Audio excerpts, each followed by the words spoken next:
صلوا علی الحبیب صلی اللہ علی محمد صلی اللہ علیہ وسلم.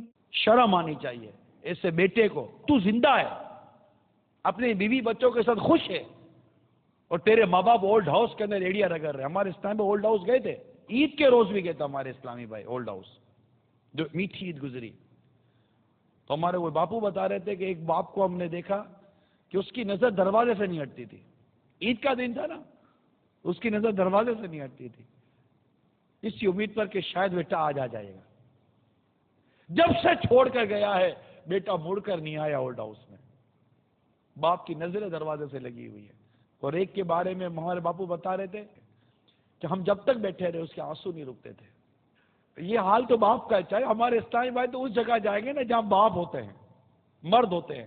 وہاں کا حال تو ہم کیسے بیان کر سکتے ہیں کہ جہاں ماں ہوتی ہوگی، کیونکہ وہاں تو عورتیں ہوتی ہیں.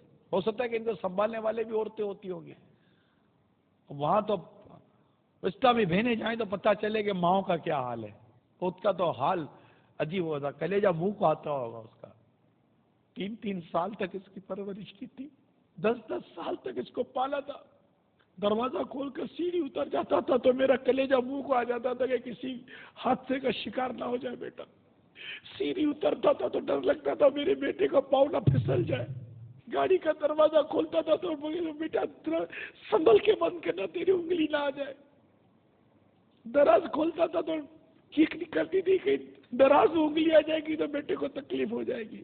کچن میں جانے نہیں دیتی تھی کہ بیٹا آگ نہ لگ جائے تجھے، چولہے سے تکلیف نہ پہنچ جائے. پتیلی نہیں اٹھانے دیتی تھی کہ میرے بیٹے کو تکلیف نہ ہو جائے. نیوالا گرم منہ میں نہیں ڈالتی تھی کہ میرے بیٹے کی زبان نہ چل جائے. آج اس ماں کو تمہاری پرورش کا ایک لمحہ یاد آتا ہوگا جو اولڈ ہاؤس میں بڑی تمہارا انتظار کرتے.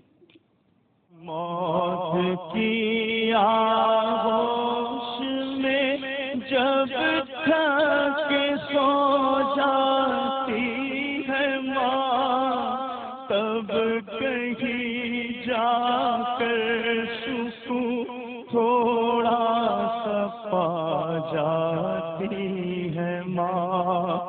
روح کے رشتوں کی یہ گہرائیاں تو دیکھیے، روح کے رشتوں کی یہ گہرائیاں تو دیکھیے. چوٹ لگتی ہے ہمارے اور تڑپ جاتی ہے ماں. چوٹ لگتی ہے ہمارے اور تڑپ جاتی ہے ماں. تب کہیں جا کر سکون تھوڑا سا پا جاتی ہے ماں.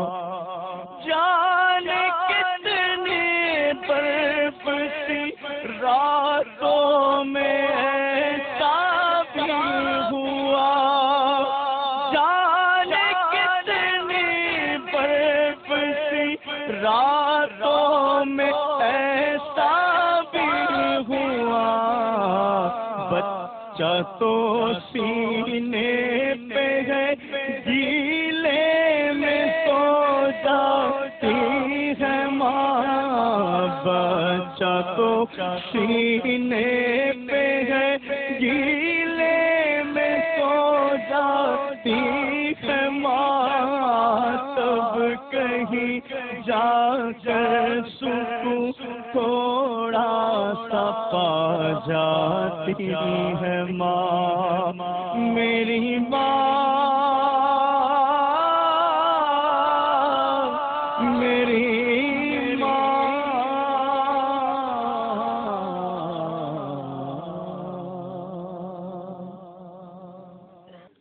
اپنی ماں کے ساتھ ایسی زیادتی مت کرو. اگر ماں کو پرائیوں کے رحم و کرم پر چھوڑا ہے تو اٹھا کر لے آؤ. اگر کوئی ایسی بہو چینل پر ہو جس کی وجہ سے بیٹے نے ماں کو اٹھا کر نکال دیا ہو تو ہاتھ جوڑ کر عرض کرتا ہوں ان دونوں ماں بیٹوں پر رحم کر تو دونوں کو ملا دے، صبر کر لیجئے، برداشت کر لیجئے، اور اس بوڑھی ماں کو اپنی اولاد کی شفقت و رحمتوں میں زندگی کی آخری سانسیں لے لینے دیجئے۔ کہیں ایسا نہ ہو کہ تمہاری اولاد کل بڑی ہو کر تمہیں بھی اولڈ ہاؤس میں داخل کروا دے، کہ جیسی کرنی پھر ویسی بھرنی ہوتی ہے۔ اگر آپ کے والد اولڈ ہاؤس میں ہیں، ایک کاش یہ اولڈ ہاؤس ہی ویران ہو جائے اور یہ ماں باپ اپنی اپنی اولاد کے گھروں میں چلے جائیں، اولاد ان کی خدمت کرے، ان کی آنکھوں کی ٹھنڈک بنے، ان کے دل کا سکون بنے۔